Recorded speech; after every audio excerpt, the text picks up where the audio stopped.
everyone. Happy hour.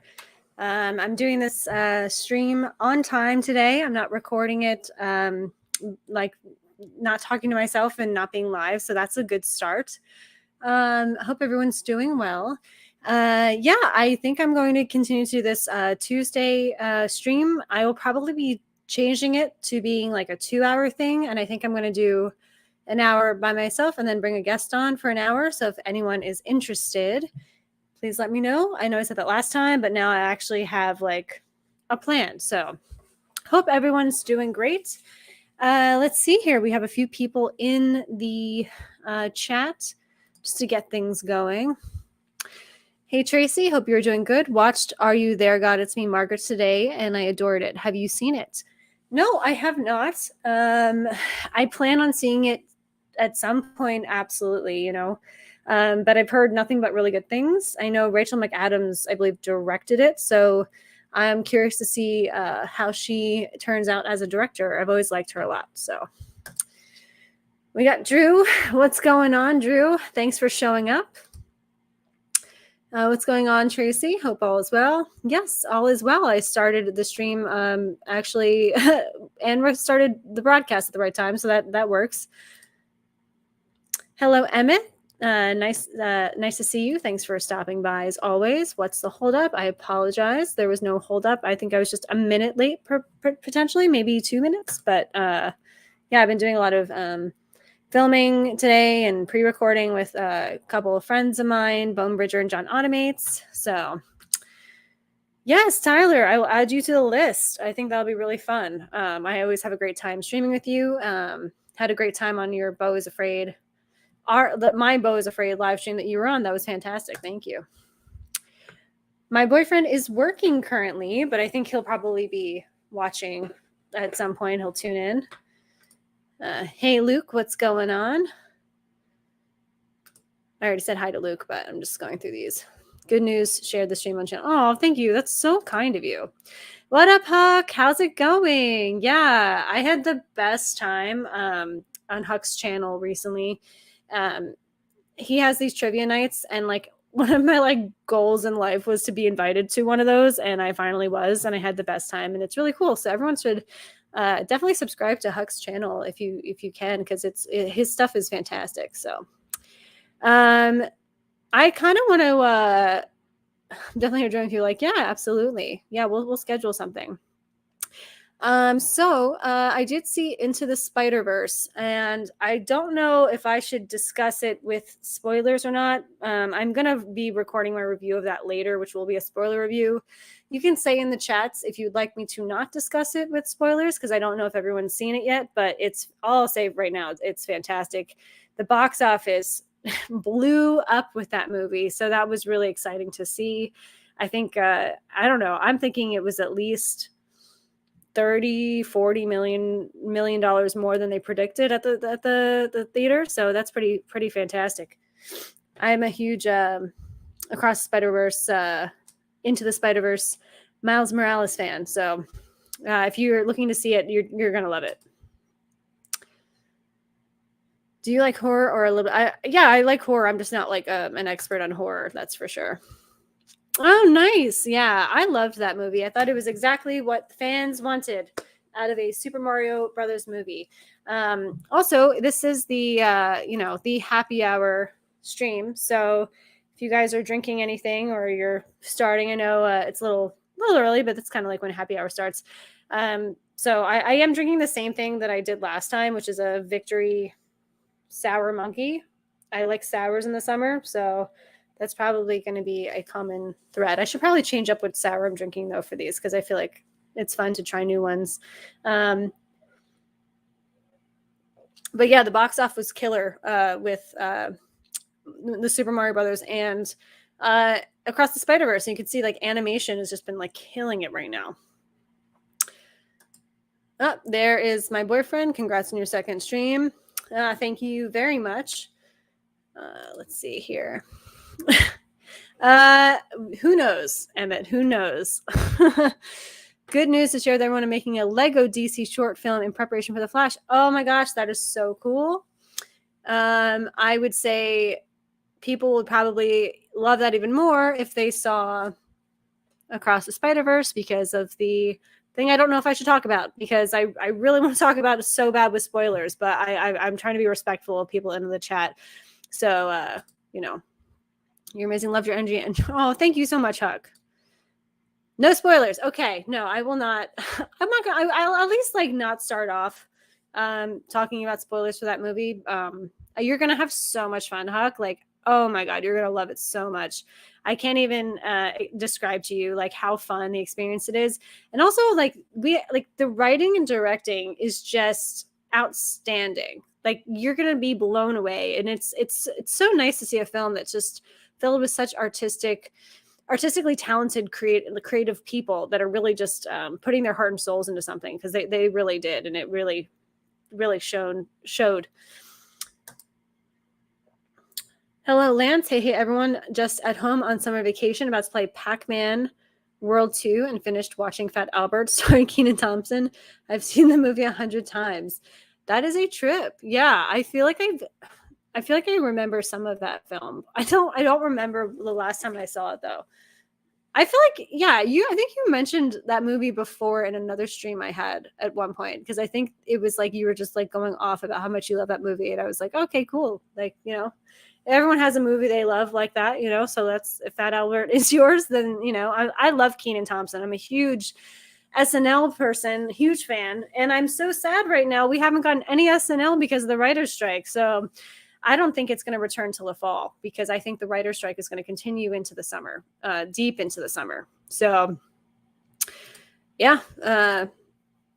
Yeah, that is true. That's a great point, Luke. And yeah, that's exactly what I was saying. Animation's just killing it right now.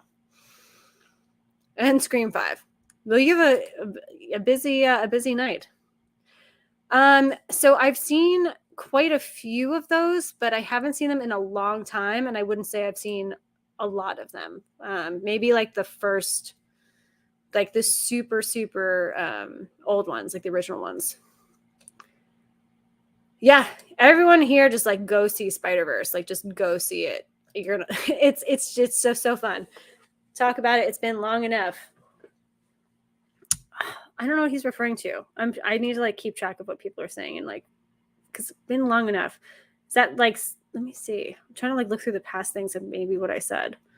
That's Bagface, by the way, though. So everyone subscribe to his channel. He just put out a great video on Across the Spider-Verse. Really great job. And I'm going to be filming mine after this and trying to get it up. Life makes things hard to sometimes get things out as quickly as you want them to, but I did make a Lego Spider-Man short film. Oh, that's awesome. Yeah, that's so awesome. Yeah, everyone check out his channel too. Again, I said this on my last stream. If everyone in the comments probably has a channel, you should all subscribe to everyone. Another classic movie I love is Friday from 1995. Oh yeah, in the Rush. Yes, Chris Tucker in the Rush Hour movies. Yeah, yeah, fantastic. And actually, I think there was a speculation that they might be doing a Rush Hour sequel of some sort. I don't know how accurate that is. I mean, Jackie Chan, I think, is still rocking and rolling. So who knows? Oh, very nice, Huck. Thank you so much. Let's see here. Already seen videos of people trying to shit on the writing. What? Oh my God. No. People need to calm down. Why are you guys so negative? Not you guys, but I agree, Bagface. It's ridiculous. It's so well written. And that is something I'm heavily going to be speaking about in my my spoiler review. I mean, and then this is not a spoiler for anyone here, but there's literally 2 moments in the first act that they really set up everything emotionally going on with Miles, and kind of what his life plan is, and who he's trying to be and finding himself, yet still tackling this incredible responsibility he has as being Spider-Man. Yeah, I love it. And the family dynamic is just absolutely beautiful in this movie. I'm here to talk about Spider-Verse. Cool. Yeah. Yeah. It's interesting. Again, it's this tough thing. I mean, okay, we can talk about non-spoilery stuff. The artwork and animation, I think, is totally amplified from the first film. Absolutely. It is just as stunning, just as artistically. I don't know. It's like, how do you even put it into words? It is like the most creative animators all came together, and you can literally see like their artistic souls like put out onto every frame of the film. I feel it really is that magnificent. And I love how the mood changes a lot with the colors. The colors change a lot frequently throughout the film, according to what the character they're focusing on is feeling at the time. And I absolutely love that. And every character kind of has their own, I'd say, color palette as well, which I love. And then they kind of all mesh together when they're all in scenes together. I loved it. I have not seen Cobra Kai. I know. I don't unsubscribe because of that. Everyone. I know everyone loves Cobra Kai. I need to watch that. So the Rise of the Beast, because dude, I have no desire to see Rise of the Beast. I'm again, unless everyone says it's great, then I'll check it out. But I have no desire to see Rise of the Beast. Friday is classic. Yes, it is. Yes, it is. Let's see, yeah, it exceeded mine as well. Yeah, it is that good. Let's see our chat talking about how awesome it is. Yes, yes, Bagface, you guys can. I'm just trying to be, I guess it is. I mean, it's kind of it's Tuesday. It came out Friday, Thursday night. The script for my review of Spider-Verse is 7,000 words, and I feel like I haven't even started scratching the surface of how good Spider-Verse is. Yeah. You are someone that puts in a lot more work than I do, because when I make my YouTube videos, I have no script, and that's probably not the smartest thing. I know like my videos could probably be better if I did have a script, but I kind of just have some notes and then I kind of just ramble. So, everyone has their own style. And I do think that like people that have scripts, the professionalism really comes off in that. I personally just kind of, like I'm doing now, I guess, go off the cusp of what I'm thinking of at the time. But I definitely have like notes for sure. So it's not like I'm completely going off the cusp. That's not even the right term to use, but yeah. Great emoji. About to pull a Platoon and bust a 3-hour video. Oh my God, I know.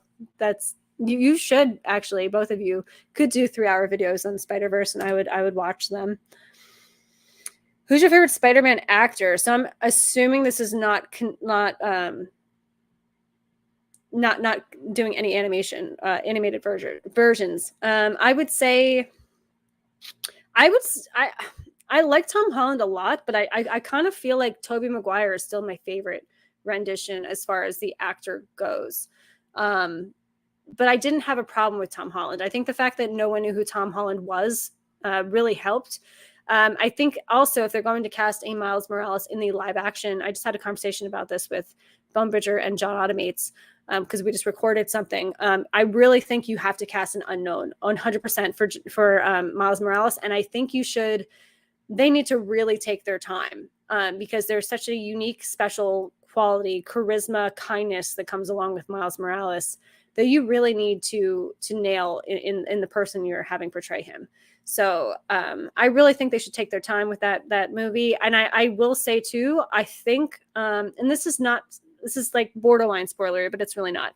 There are certain things that allude to the Kang multiverse in Across the Spider-Verse. So I feel like the ultimate destination for them would be, they want to have a live action Miles Morales before the Kang Wars happen. So if you're going to look at what Marvel's doing right now, I think if Marvel really puts the brakes on things, which I think they're starting to do, I think, they are delaying films, they are delaying TV shows, which I actually think is a huge positive.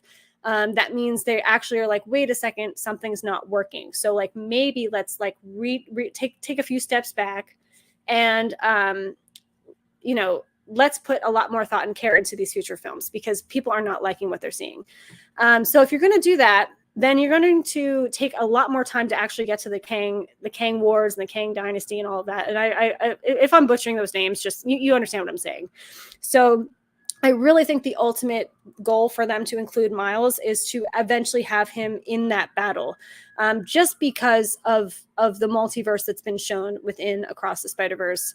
And again, this is not spoilery at all, but you'll just see there are so many parallels and little like wink winks. So that's my rant on that. But yeah, take your time, Sony. And also, if you are making a live action Miles Morales, please, like, you have to have the director of the animated films involved, and you have to have the writers of the animated films involved. And I honestly, I think that the writer and director would be like kicking and screaming if they weren't involved, because that's their passion project. Like, this was their passion project, and they need to be the ones observing and you know, not even just observing, just like being involved with them adapting it into a live action film and multiple films. So never watch reviews on a film unless you've seen it already. Well, I'll watch non-spoiler ones if I haven't seen it. And then once I've seen it, all I want to do is go on YouTube and see what other people have to say about the movie. Not really even reviews. Like sometimes, yes, reviews for sure, but like I like deep dives and Easter eggs. And this movie is chock full of Easter eggs, by the way. It really could have been called Easter Eggs, the movie, but it's not in a bad way. It's in a really good way. I want to see Spider-Verse a second time so badly. Yeah, I mean, you a second time would really let everything even sink in more. It's a very quickly paced film, fast-paced film. It's a lot coming at you throughout the entire time. It didn't feel too much for me at all, but I really think that like that's when a second viewing would really benefit the viewer, for sure, to really pick up on all the little minute details. And there's a lot of them in there. I mean, man, do these people care about this character, and I love it. Looks like the live stream is looking good. Yes, it's not like last week. So I'm not just talking to my cats this time for the first half hour. That was a nightmare. I've watched it 3 times and didn't see a fourth. Wow. Well, that's fantastic. So then, yeah, I'm excited to hear your review that you're working on with your script, 7,000 word script, I believe you said. So cheers to that. Nice. If I don't show everyone saying hi to each other in the chats, it's just because I realized last time there are a lot more people showing up to this than before. Well, not even before, but like that I even realized. So to switch gears, what Broadway adaptations beyond Wicked do you want to see on screen? Well, I could see if both Trey Parker and Matt Stone were really involved, I think a Book of Mormon adaptation would actually be really good. It's leaving Broadway, so I kind of feel there's 2 things that I feel about this. I feel like it's great to adapt a musical that's no longer on Broadway, just because no one really has the opportunity to see it. But then the other side of the coin is Broadway is really inaccessible to a lot of people, which is why when Lin-Manuel Miranda decided to put out Hamilton on Disney Plus for free. Initially, it was supposed to be in theaters, and then the pandemic hit, and then they were going to charge for it on Disney Plus, and then they were like, you know what, let's keep it free. Like, that's really important, and I think that was honestly an amazing choice that he made. And it's funny that Max asked this question because he taught for a very long time, both middle school and high school, and he told me that like when Hamilton hit Broadway, his students would like ask him to put the soundtrack on, and they were like rapping about Thomas Jefferson and stuff. And it's like, it was so interesting to see them so excited to talk about like American history. And it's because of that show. And I think it's fantastic that they made it so accessible by putting it for free on Disney Plus. And I will tell all of you that don't know this, but there are student tickets for Hamilton on Broadway that are only $10. And I think it was really important for Lin-Manuel to have it accessible, because most Broadway shows are astronomically expensive. I understand it, because you only have maybe 1,000 to 2,000 seats per like in the theater. So it's not like a movie theater where you have hundreds of thousands of seats in any state. Just, you go to a theater, you can see the same movie in multiple theaters. So that they still have to make money at the end of the day for Broadway, and it's very expensive to put on a Broadway show. But yeah, I would say like Book of Mormon would be a really good start. I'm gonna like think about that and retrace and get back to you. But Yeah, that or like Next to Normal would be cool, but I feel like Next to Normal wouldn't really work as a movie. What's a movie that gets? Oh, actually, Spring Awakening. I think there are work. Sorry, I'm just gonna go back to this really quick. Spring Awakening. I'm sorry if like this Broadway talk is like making everyone fall asleep, but Spring Awakening should absolutely be um, turned into a movie. That would be fantastic. And like, but like, get someone cool to direct it. Like, we can't have someone that's out of touch. Switch gear. Blah blah blah. We already did that.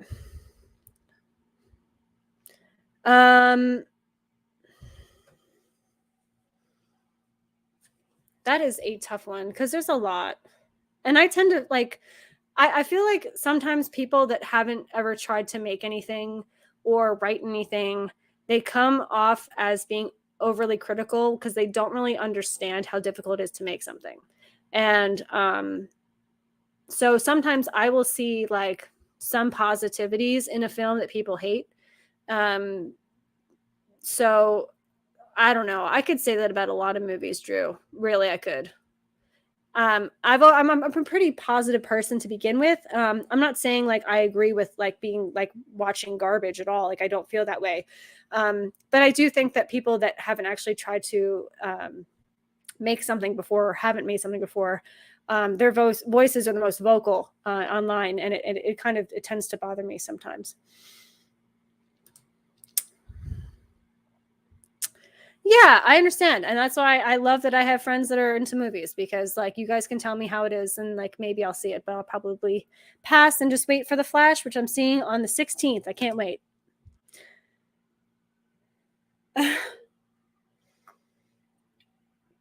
That's so funny. Yeah, I mean, yours like your thoughts seem like well thought out, like more well thought out than mine. I think what happens to me is that I'll get onto like a really good ramble, I would say, that's not necessarily all over the place. It'll be like a really good consistent like thought that I'm talking about and expressing all the different sides to what I'm trying to say. And then something will throw me off. And then I start like talking nonsense, kind of like I am now. And then I have to get back on that train. So that's why when you're making videos, at least you can edit it. So like the person's not just watching you go on and on. But your videos are fantastic and they seem very natural. So yeah, I should probably like look into doing more scripts, but we'll see what happens. You're a better man than I am, sir. Do you do most of your movie watching, movie theater streaming? Definitely not physical media. I have a collection, but I don't have a lot of room in my apartment. So it's definitely streaming or a movie theater. Absolutely. And I really do like going to the movie theater. I try to go at least like 2 to 3 times a month. So, and actually June's going to be very June and July. I think I'll probably be at the movies a lot more. I just heard, by the way, Max, my boyfriend, brought this up recently. I don't know if any of you guys used to have Movie Pass, but I used to have Movie Pass, and they're coming back with like, I don't know if he said it was like a free month trial or something like that. I think they restructured their entire corporation. So, I mean, it's a great deal. I know they actually have a way now, like the way they structured their finances are so you can actually make money because they could not make money before. And it was like a really, really poorly planned business plan.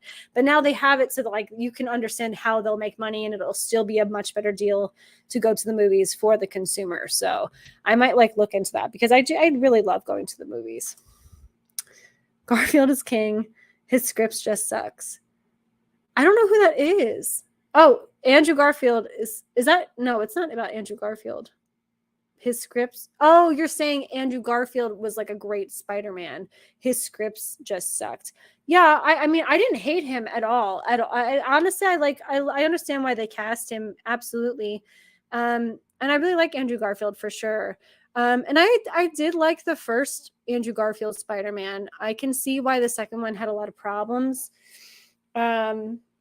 But I also feel Mark Webb, the director of those, he kind of wound up in the same problem which they keep doing to these directors. They have, you know, there's so many amazing indie, semi-indie, maybe like a little bit more of a budget indie type of directors that once they have a huge hit, they throw them into a huge Marvel studio movie, and it's a completely different environment. You really have little to any say in anything.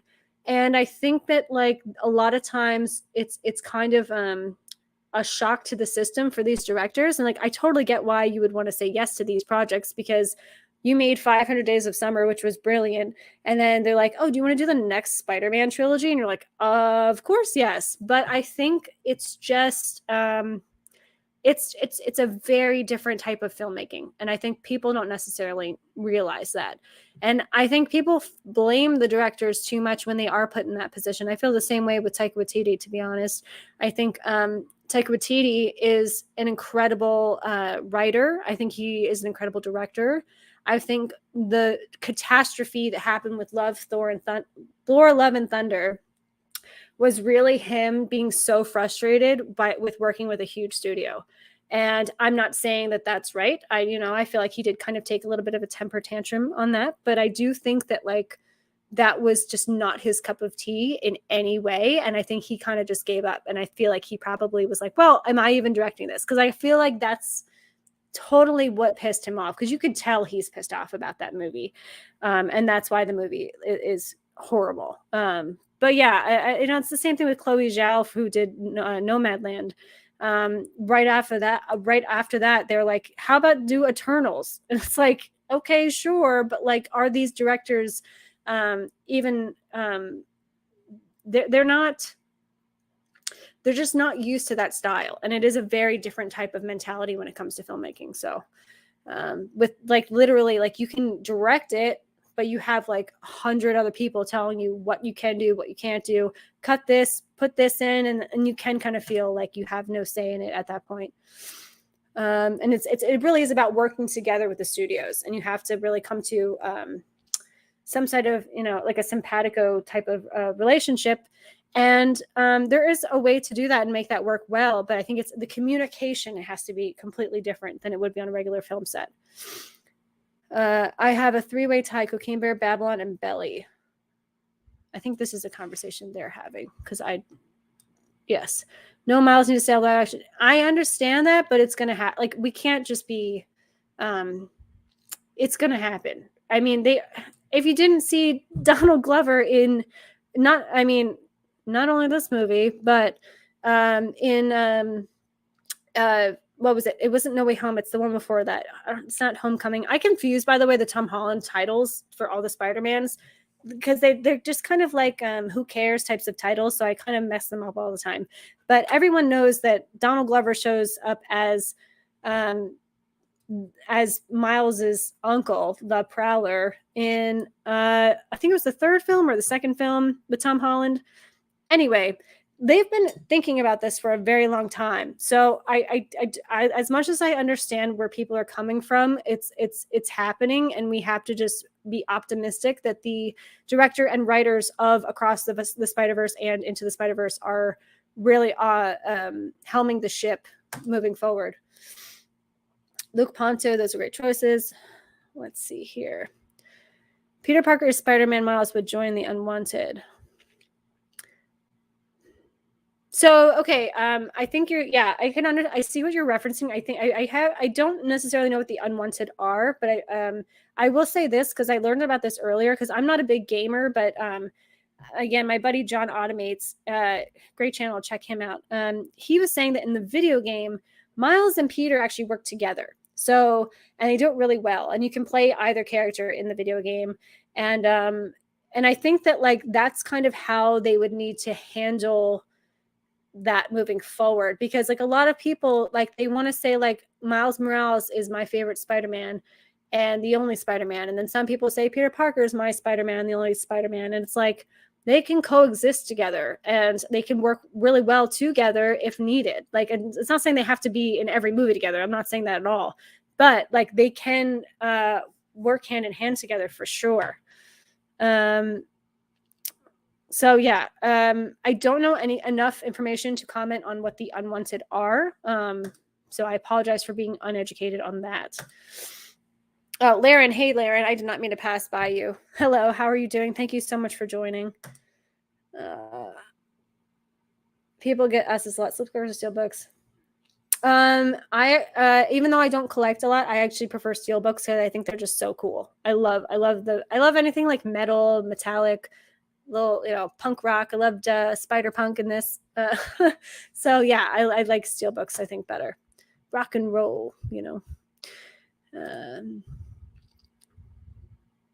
Thank you, Laren. Yeah, I'm trying to make this a weekly thing, and I think it's going to turn into actually 2 hours, but the second hour will be with a guest. So I'm probably going to make that happen. So it'll be like a full-on happy hour, which is from 4 to 6. And I actually edited like a whole like cute intro that was like taking clips from a bunch of movies where they're like at a bar doing happy hour or drinking or like lots of fun things. But I couldn't get it done in time today. So I will have it like beautified for next week, and it'll be like instead of having a countdown.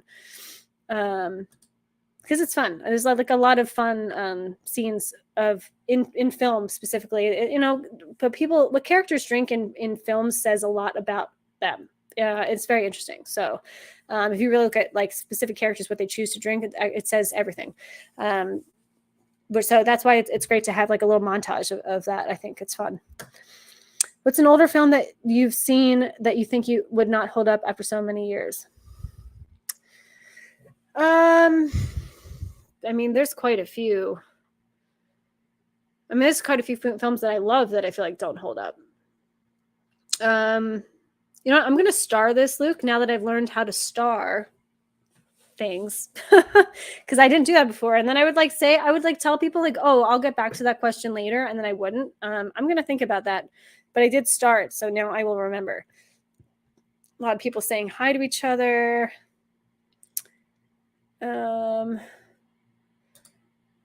my goodness, Mika, hi. Yeah, everyone should check out Double Feature Podcast. Mika and Kira are fantastic, and they're just lovely, lovely ladies. And yeah, they're just the nicest people, and they have a great collection of films, and they're so into movies, and they have such incredible inputs and insights on the movies they watch. So I would highly recommend everyone check them out. Absolutely. Hi, how are you, Cody? Cody has a great channel too. I think even last time during the stream I sang your intro song because it gets stuck in my head. But thank you so much for showing up. Fish, hello, hi, how are you? Fish is great too. All these people are just fantastic. I'm going to say this again. If you have not subscribed to these people in the comments, they have great channels. So please do so. Trace is 100% correct about people who have not created before being the loudest and critical. Yeah, it really drives me crazy. Yeah, and also people that like don't run studios either. Like I don't know the most about that. I can read, the trades and read articles on certain, from certain news sources about how things work in the studios. But I'm not a studio insider by any means. So at the end of the day, I can kind of I can criticize what studios choose to do, but I'm not going to say like that's like they should have done something else like 100% differently, because I'm not in the room. I'm not in charge of a multi-million-dollar company. So I know it's also a business as well as an art form, and a lot of decisions that people don't really like are made every day. So it's because it's a tough business out there. It's a tough gig. I can always take away something I enjoy in a film. If you're creating art, then that's awesome. It's very brave to put your art out there. Yeah, so you always are able to see like at least a positive in something, I find. And you have a well-rounded perspective, Mika, I would say. I always feel that way with your content. I'm from Kansas, so I don't feel like I get every movie here, or they don't come out until later. Being from New York, do you catch the movies usually before everyone else? Sometimes I can always, I think, I'm not sure about this, but I'm pretty sure everyone has the opportunity to see something on like a Thursday night now. I don't know if that's the case, but it is over here. Once in a while, like we got Beau is Afraid like a week before the entire rest of the country did. So I did see that. about a week in advance. I'm trying to get more advanced screenings though, because I think they exist more often here and I just don't realize it. And I have to figure out how to make that happen. Yep, everyone's saying hi. We always travel down to New York if they aren't playing a particular film near us from New Jersey. So get there about twice a month. Yeah, I can't wait to hang out with you guys. That'll be so fun. Boston does a good amount of indie films, which is great. Yeah, I actually would love to go to Boston for a weekend. It's very easy to get there from New York. So I'd love to do take my boyfriend and do a little well, weekends are different for me, but I would say during the week, maybe a couple days or weekend. I don't know. I would figure that out. Nomadland is good, but I don't think it deserved to win Best Picture. That was such a long time ago. Not such a long time ago, but it was one of the most unmemorable Oscars just because of how bizarre it was. That was the Oscars that was right.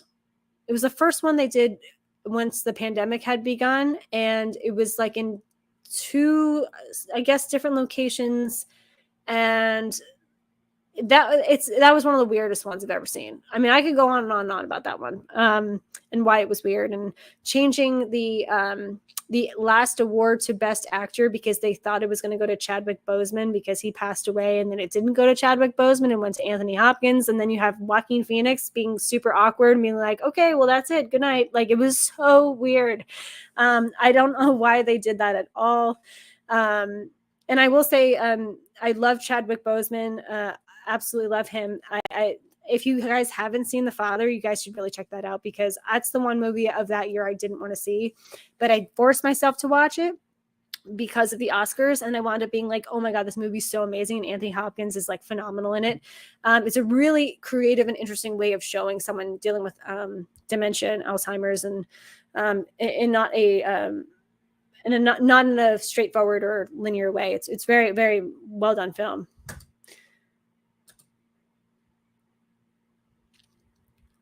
Oh, I love Frances McDormand. And to be quite honest, I think she had a lot to do with why Nomadland was so good.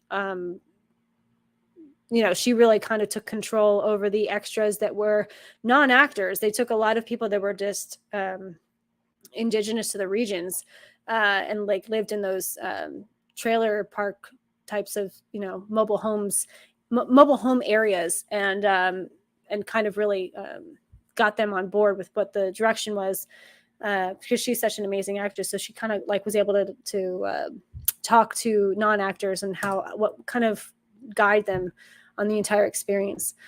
What's a movie that really frustrated you as you watched it because of how much potential it had to be great? Something recently. Oh, well, yeah. Probably The Little Mermaid was the most, just because it's most recent, and I really did not hate it as much as other people did. I had a really good time at the theater, and I loved Halle Bailey. There were just certain things that I really thought were just poor choices that were made regarding the film, that it really could have been grand. It really could have been something spectacular, whereas I felt like we got a movie that was just okay. And again, it had nothing to do with Halle Bailey or Melissa McCarthy. Actually, I think both of them were fantastic. It was really the directing, and I really think the director was out of his league with doing a movie that was completely CGI. Hey Tracy. Oh, hi Peggy. Thanks for joining. 100% Michael Shannon is Zod. I love him so much. And I love the fact too that, people, a lot of people don't like the Snyderverse. I am a fan of most of the Snyderverse, not all of it. But I will say, it really goes to show you how, working with Zack Snyder was an incredibly special experience for all those actors. And you can see how much they love him because not only did Ben Affleck ask Zack Snyder if it was okay for him to reprise his role as Batman in this film, so did Michael Shannon. And Michael Shannon was like, I was not going to say yes to doing Zod again unless I got Zack's approval. And he was just like, I loved that entire filmmaking experience of Man of Steel. And I totally love Zack Snyder as a person. and a director, and like there's no way I was going to say yes without his blessing, and he got it. And so that's why he's in it, and I'm actually really happy because he was, to me, the best part of one of the best parts. I honestly really like Man of Steel, but I think he was one of the best parts for sure, and a terrifying villain. Villain. We're talking about the villains of movies, no villains. Loving this live series, Tracy. Oh, thank you so much, Mika. Again, I love the positivity. What movies do you love but everybody hates? It's my favorite question.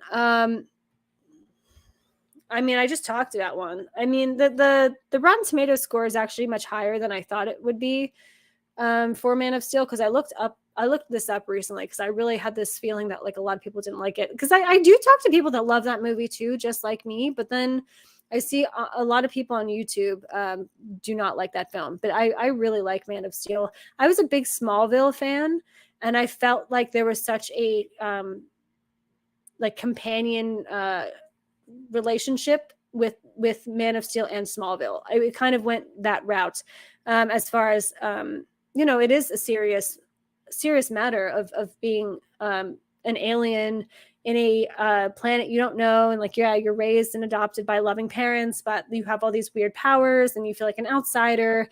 Because we've been talking about Spider-Man all day. Superman is an outsider, and showing him through those different ages is like what I love to see, because it gives the depth that's needed for Superman, because a lot of people prefer Batman over Superman because they're like, oh, well, his parents died and he, like, all of that, and it's like all the psychological trauma he dealt with as a child made him who he is. And it's like Superman went through so much too, and I think it hadn't been portrayed accurately or as emotionally to at least the more recent generations of the struggles that Superman had in his youth and his teens and young adulthood, and even into his early 20s, because you have to keep that secret forever, and like holding on to a secret like that can really eat away at you really a lot. So I don't know. I really like what Zack Snyder did with Man of Steel, even if it's not perfect, but I really liked the direction he went with Superman, and I really think that James Gunn is going to kind of go in a more serious empathetic tone with Superman as well. So I'd love to see that. Oh, thanks. It's like the most boring video ever, but thank you so much. Yeah, that was like when I had first gotten this channel like back up and running, and I was like, oh, they're announcing the Oscar nomination, so like let's film it and do a live reaction. And yeah, I think it's boring because it's literally just my boyfriend and I drinking mimosas and like watching what's being announced. But thank you so much. You are not the only person that loved that, because I woke up the next morning and there were like 3,000 views, and I was like, what? Like I didn't put any effort into this. I didn't do anything. It's literally, to me, very boring, but a lot of people loved it. So thank you so much for enjoying it. I think I guess I will do something similar next year, but I'm going to try to do it in a way that makes more sense and it's not as it's like low energy. I feel like it's a very like low energy video. So we'll see what happens with that. Oh my goodness. Well, I don't know about that. Thank you for the support.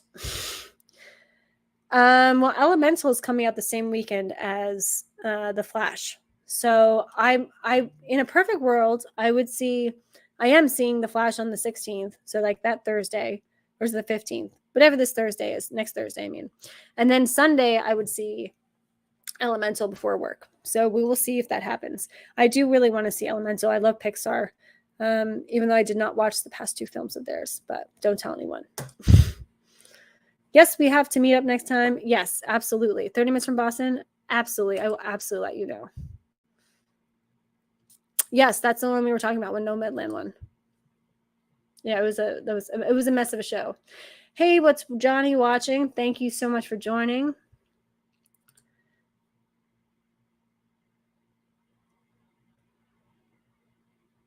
Okay, I mean, that's the thing with the Snyder ones. I feel like people have their own favorites out of the films that he made, like out of those three.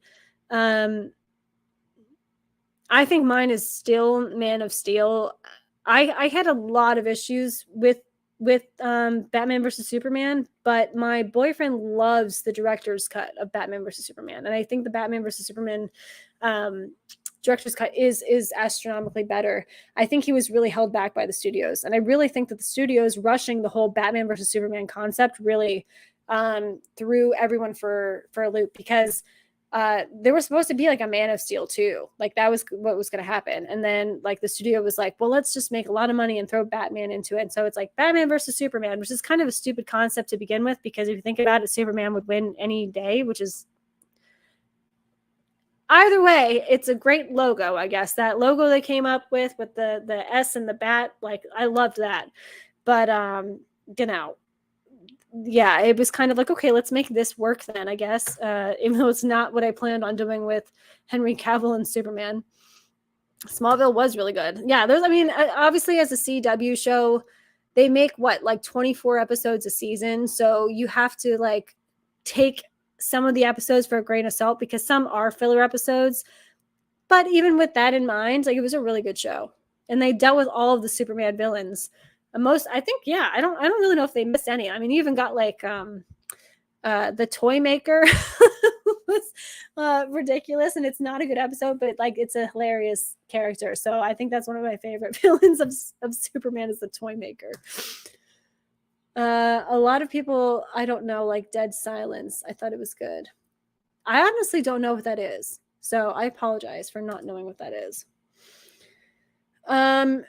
My favorite Guy Ritchie film is definitely not Aladdin. I will tell you that. I don't know how they asked him to direct Hercules.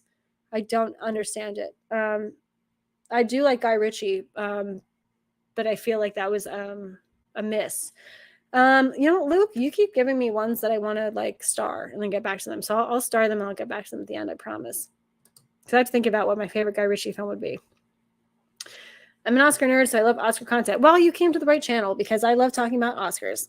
It is the celebration of film, and I hate when people that are into film don't like the Oscars, because at the end of the day, even if you don't care who wins, even if you hate all the movies, one of the things, well, actually, I can understand this, because in the past couple of years, they haven't been doing like the montages of celebrating film, or like they would do like a sci-fi montage or things like that. The last Oscars was so good because they brought all that back. And it's like all the stuff you loved as a kid watching the Oscars. And it was actually celebrating the year of film and celebrating films that have come out for the last 100 years. And I loved that so much, because that's what we want. You know, they keep trying to figure out why people aren't watching. And it's like, well, first of all, bring back Billy Crystal. But besides that, yeah, like we want that like heart and care, and like that honoring these people that work so hard on these films just to entertain us. So yes, I loved the way they handled this past year's Oscars. I think it is a really good sign moving forward. I understand, you know, a little bit of if some of you are disheartened and you don't care, because they haven't been doing that. They've been like, well, let's just keep everything short. Let's not show footage of the actors. Let's not show like any dialogue from the scripts when we announce each, you know, nominated screenwriter. Let's not show any of the art direction when we're nominating those people, like discussing the nominees for that. We want to see all of that. We want to have the most visual experience, being immersed in the making of these movies that we're celebrating. So if they keep this up, which I think that they hopefully they will, then I'll be thrilled. I'll be so thrilled. That's the magic of Oscar night. You know, it is a very magical night, just because it is celebrating this art form. And, you know, it's not necessarily about the awards. It is just recognizing all of the hard work that these people put into making movies just to entertain us and to make us feel things and to change us and to inspire us. I mean, everything. It's just, I love movies so much. The only movies I can't stand are movies in 3D. And I remember I had a DVD of Shrek 3D, and it was a ride that Universal Studios had. I got scared and I had nightmares. I had to get rid of the DVD. I'm not a big 3D person either. I did see Avatar 2 in 3D, because that kind of seems like the best format to watch it in. But or maybe not the best format, but I feel like that's really what James Cameron loves to do. So I saw it in that, but I can understand not liking 3D. I will say, so you're talking about Universal Studios in Disney World. I don't know if they still have it, but at MGM they used to have the 3D show of the Muppets, and it was so fun and so funny. And I really hope they still have that, because it's a blast, and it's more of like it's not really a ride. It's kind of just like a 3D experience, but it's like all hosted by all the Muppets, and I really enjoyed that. But I also love the Muppets in general. We're coming to an end soon, guys, too. So I'm gonna like try to speed up through these. Also, Wreck-It Ralph. Yep, so good. Yes, Huck. Michael Rosenbaum is the ultimate Lex Luthor, like 100%. You are so right. Yeah, it's a great show. He is literally so good as Lex Luthor. I like, if people like poo-poo Smallville, it like Michael Rosenbaum, who does a lot of voice acting now for a lot of stuff, and I can't name them off the top of my head. A lot of animated stuff. He's fantastic, and fantastic Lex Luthor. Yeah, those were all great hosts. I actually, and one of my other favorite hosts too, by the way, was Seth MacFarlane. And a lot of people did not like his hosting style. I thought he was one of the best they've had.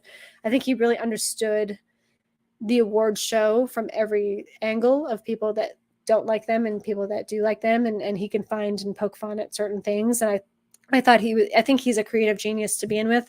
I really enjoyed him as a host. But everyone you mentioned is we're all great hosts. Oh my goodness. Yeah, I did talk about this briefly earlier, and I'm not going to dwell on it too long. I loved Halle Bailey. I enjoyed Melissa McCarthy. I liked the casting of a lot of people.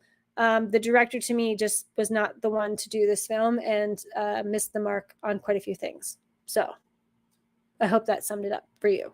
But I think you should still see it, because you'll still have a fun time with movies, even if you wind up not liking it, because a lot of people did not like it. I liked it, though, as a whole. I mean, like, if I really say, like, I did have a fun time with the movies, so I just think it could have been a lot better. I think it was more of the disappointment, which is why I didn't like it. Or I see, it's hard. It's like I liked it, I didn't like it. It's like so many things I liked, so many things I didn't like. It's one of those problems, and I think that's actually very common with the Disney live actions, because I have the same feelings about Beauty and the Beast. Things that I liked. Like so many things I liked, so many things I didn't like. And it's really tough with those. And I also love Bennett like Beckham. Oh, that's a great movie. Yep, Pirates too. Keira Knightley is fantastic. I love her in Atonement. Atonement is one of my favorite films. Well, and let's be specific here. It was James Franco and oh my God, Anne Hathaway, which was like they had no chemistry and it was a disaster, and they're now notoriously known as being the worst hosts of the Oscars. Yes, it is, Cody. You'd like it a lot, actually.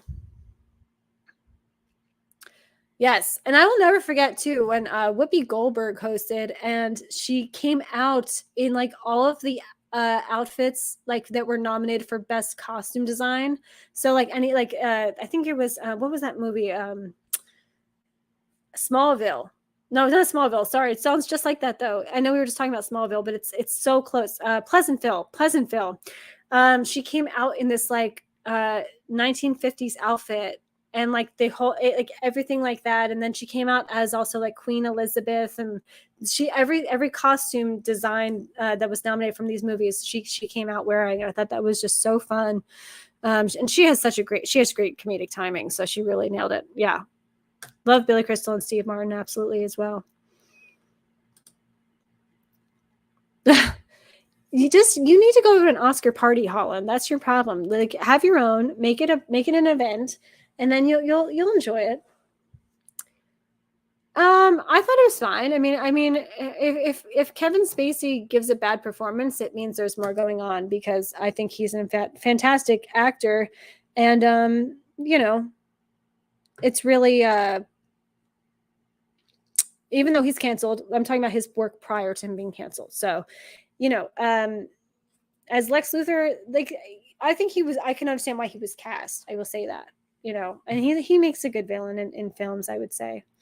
But yeah, guys, I'm like super pumped for this summer. The movies are so exciting. that are coming out. We have Oppenheimer and Barbie, and then this fall, like this Oscar season is going to be crazy too because you have Killers of the Flower Moon. I know Wes Anderson's Asteroid City is coming out soon. So yeah, I'm really excited. I'm so glad you guys have joined me for this. I can't believe I didn't see this. It's because it's at the bottom. That's why. Michael Rosenbaum and Tom Welling have a podcast. Yes. I've only heard it a couple times, but yes, I love that so much, Fish. Great point. Thank you for bringing that up. Yeah, just fantastic. I love both of them.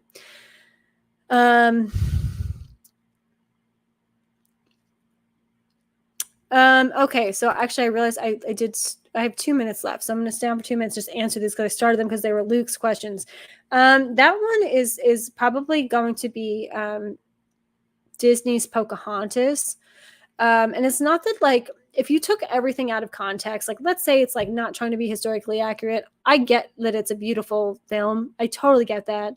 I get that like the music's really lovely, and the animation is quite lovely as well.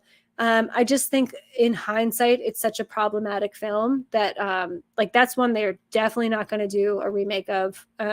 You'll never get that, which I understand. I don't think like it should be like a movie that's canceled or anything, but I think people didn't think about how historically inaccurate that movie was and how it's portraying itself to be kind of historically accurate. I think that's really what the issue is with that movie. Oh God, this one again. You know what? I have 1 minute, so let's. I'm just gonna go into IMDb right now because I feel like I'm gonna say something and then forget a movie that he made. I thought he did an okay with the first one that popped up was Sherlock Holmes, which I guess was fine. Yeah,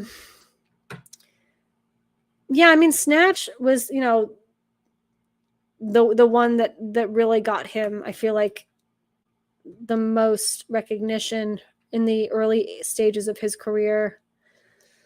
I was on writer, actually. Now I'm on director. We will get there soon. I don't know why this is IMDb like changed their. Oh, here we are. Okay, they changed the way they do things here. Okay, so where are their movies? Okay. Yeah, I would say. I mean, I have to rewatch Lock, Stock, and Two Smoking Barrels because it was a really long time. Like that was from '98, and I don't think I saw it till. I mean, I think it was like the early 2000s maybe when I saw that. I guess if I had to look at his oeuvre, I would go with Snatch, or the Sherlock Holmes film. But there's a couple in here I didn't see that I wanted to, like Revolver. Never saw that. But again, I really hated his direction of Aladdin. So, yeah, I hope that answers your question, Luke. I should make this happen next time where I have like IMDb up on the screen and we just go through everyone's, they're all filmography and see what their hits and misses were.